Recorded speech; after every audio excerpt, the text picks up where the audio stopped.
James Gunn की film Superman release के लिए तैयार है। फिल्म से पहले जेम्स और उनकी टीम लगातार मीडिया से इंटरैक्शन कर रही है, अपनी फिल्म को ज्यादा से ज्यादा प्रमोट कर रही है। इसी दौरान जेम्स ने एक इंटरव्यू दिया जिस पर बवाल खड़ा हो गया। इस इंटरव्यू का हवाला देकर लोग जेम्स को नस्ल भेदी कहने लगे। उनका कहना है कि जेम्स ने भारतीयों को लेकर रेसिस्ट कॉमेंट किया है। उसके बाद सुपरमैन को बॉयकॉट करने की मांग उठने लगी। पूरा मामला क्या है, चलिए आपको शुरुआत से बताते हैं। जेम्स गन पहले मार्वल स्टूडियोज के डायरेक्टर थे। वहां उन्होंने गार्डियन ऑफ गैलेक्सी जैसी फिल्में डायरेक्ट की। बाद में वो इसकी राइवल कंपनी डीसी स्टूडियो के सीईओ बन गए। सुपरमैन इस स्टूडियो की उनकी पहली फिल्म है। जब से जेम्स ने डीसी स्टूडियो की कमान संभाली है, तब से जैक स्नाइडर के फैन उन्हें लगातार ट्रोल कर रहे हैं। स्नाइडर के फैंस को उम्मीद थी कि उनके वाले सुपरमैन यूनिवर्स को फिर से खड़ा किया जाएगा, लेकिन जेम्स ने यह साफ कर दिया था कि ऐसा नहीं होने वाला है। इसके बाद से स्नाइडर के फैन जेम्स और उनकी सुपरमैन फिल्म के खिलाफ नेगेटिव कैंपेन चलाने लगे।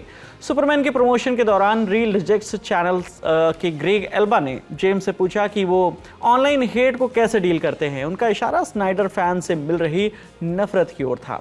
इसके जवाब में जेम्स गन ने कहा, मैं ज़्यादातर सोशल मीडिया पर ध्यान नहीं देता हूं, लेकिन कभी कभी कोई बहुत ही अजीब बात कह देता है।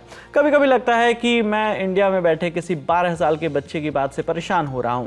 समझ रहे हो ना? फिर सोचता हूं कि छोड़ो, जाने दो। उनकी इस बात के दो मायने निकाले गए। एक तो ये कि जेम्स ये कहना चाहते हैं कि दुनिया के किसी भी हिस्से से कोई उनके बारे में क्या लिख रहा है उससे उन्हें फर्क नहीं पड़ता। वहीं दूसरा मतलब ये निकाला गया कि वो ऐसा कहकर जाने अनजाने में जैक स्नाइडर के फैंस पर तंज कस रहे हैं, क्योंकि ये माना जाता है कि भारत में स्नाइडर की बड़ी फैन फॉलोइंग है। मगर दोनों ही मामलों में इस बात को नजरअंदाज नहीं किया जा सकता है कि उन्होंने भारत का एग्जाम्पल दिया है। कहने की जरूरत नहीं है, उनके इस बयान ने इंटरनेट पर खूब बवाल मचाना शुरू कर दिया।